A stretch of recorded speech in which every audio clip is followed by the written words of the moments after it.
그림들은 전쟁화 글이라고 본격적인 그림은 60살 이후부터 그려야 되겠다. 이 세 가지 중에 하나도 없으셔도 너무너무 괜찮아요. 안녕하세요. 돼지 언니입니다. 현재 진행되고 있는 유영국 전에 다녀왔는데요. 서울시립미술관에서 열리고 있고 관람료는 무료입니다. 유영 화백의 성공 포인트 세 가지를 요약해 드릴게요. 많은 미대생들이 미대를 졸업하고 어떻게 하면 이렇게 성공적 화가로 데뷔할 수 있을지 많은 고민이 있으실 텐데요. 오늘 성공 포인트 세 가지 본인에게 해당되는지 체크해 보시면 좋습니다.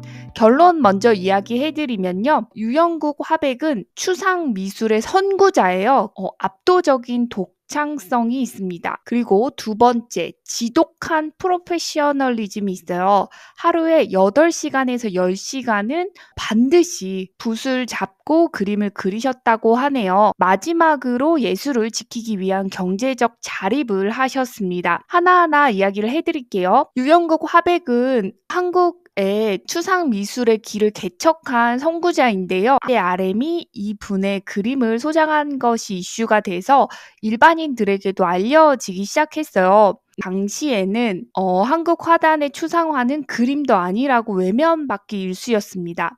하지만 유영국 화백은 본인의 고향인 울진의 자연, 산, 바다를 선면색이라는 가장 기본적인 조형 요소로 환원하는 본인만의 문법을 완성을 했습니다. 그리고 산을 본인의 그림 모티브로 선택하신 것도 저는 굉장히 대단하다고 생각을 하는데요. 산은 우리나라가 사계절이잖아요. 그러니까 맨날 변하는 거예요. 본인이 한평생 산만 그려도 그릴 게 있는 거죠. 한국 최초로 추상이라는 아무도 가지 않은 길을 걷는 선구자, 독보적인 존재가 되셨고요. 두 번째로는 하루 8시간 루틴이 만든 지독한 프로페셔널리즘이 있어요. 천재성보다 무서운 건요, 성실함과 자기관리죠. 유영국 화백은 본격적으로 8살부터 그림을 그리기 시작했는데요. 8살부터 아침 9시부터 오후 6시까지 매일 아침 규칙적으로 기상해서 화실로 출근하는 직장인 같은 예술가의 삶을 사셨다고 하네요. 가족분들의 인터뷰가 있었는데요.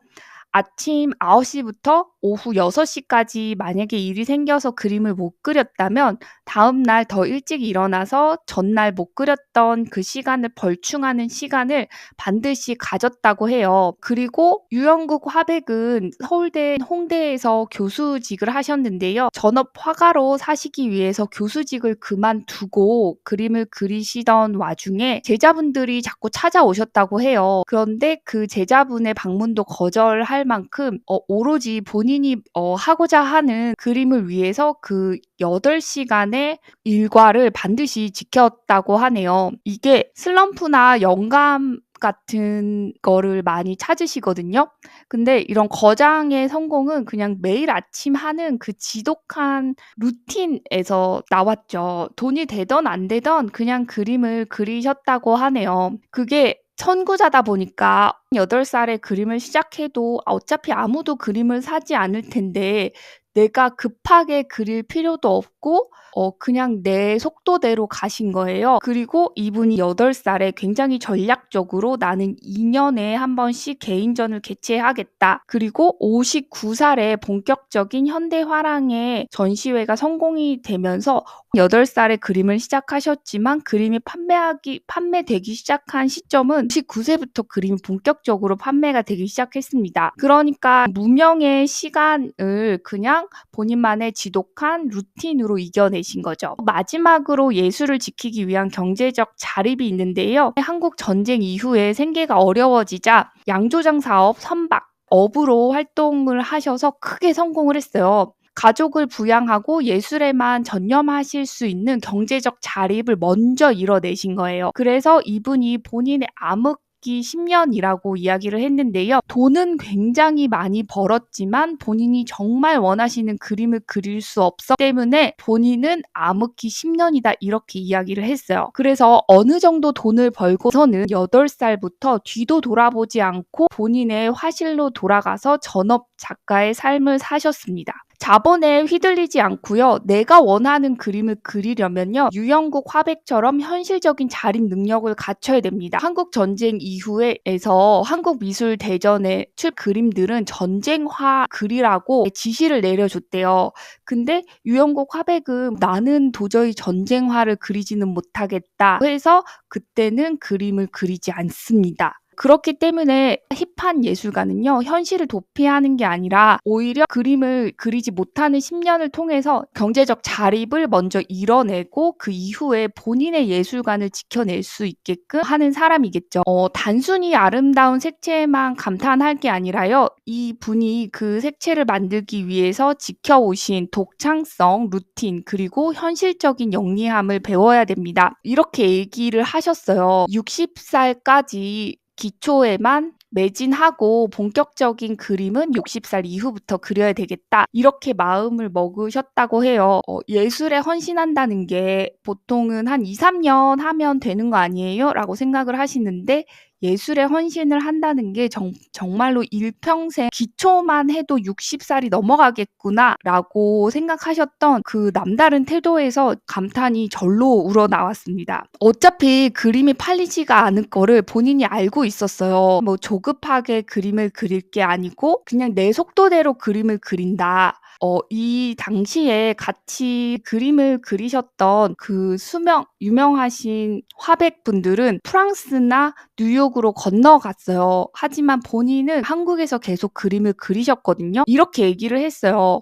언어의 장벽이 있기 때문에 해외로 나간다 한들 변두리의 화가밖에 되지 못한다. 어차피 언어의 장벽이 있기 때문에 그 중심으로 들어가지 못할 거다. 나는 그럴 바에는 한국에서 내 독창적인 예술의 세계를 나는 계속 해나가겠다 하고 한국에서 그림을 계속 그리셨고요. 그리고 2년에 한 번씩 본인의 개인전을 개최를 했어요. 이것도 1년에 한 번씩이 아니고 2년에 한 번씩 본인전의 개인전을 계속 개최를 했고요. 예술의 길이라는 게 2, 3년 해서 될 게 아니고 보통은 한 10년 정도 매진해서 본인의 독창적인 화풍을 구축을 하신 다음에 그 이후에 유영국 화백 같은 경우에는 한국현대미술관에서 규모로 전시회를 열어줬고요. 그 이후에는 RM이 굉장한 안목으로 유영국 씨의 작품을 소장했다는 사실이 알려지면서 엄청난 열풍이 불었어요. 본인의 그림을 또 알아봐주는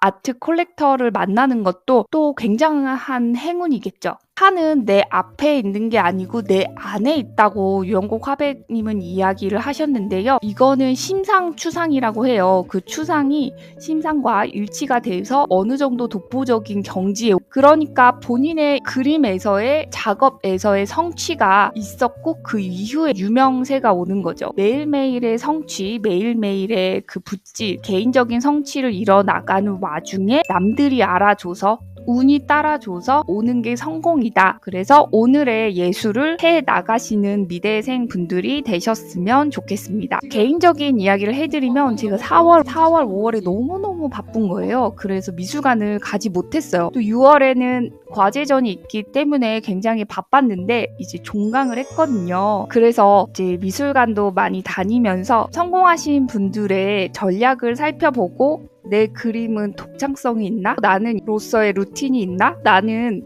경제적 자립을 이뤄냈나? 이 세 가지를 확인해 보시면 좋겠습니다. 이 세 가지 중에 하나도 없으셔도 너무너무 괜찮아요. 왜냐면 나이가 어리시기 때문에 나이가 굉장히 장점이 되죠. 여러분의 나이가 8살 이하라면 충분히 그 시간 동안 여러분이 원하시는 거를 다 이뤄내실 수 있다는 점 꼭 유념하셨으면 좋겠습니다. 모든 미대인 분들의 행복을 응원드립니다. 시청해 주셔서 감사합니다.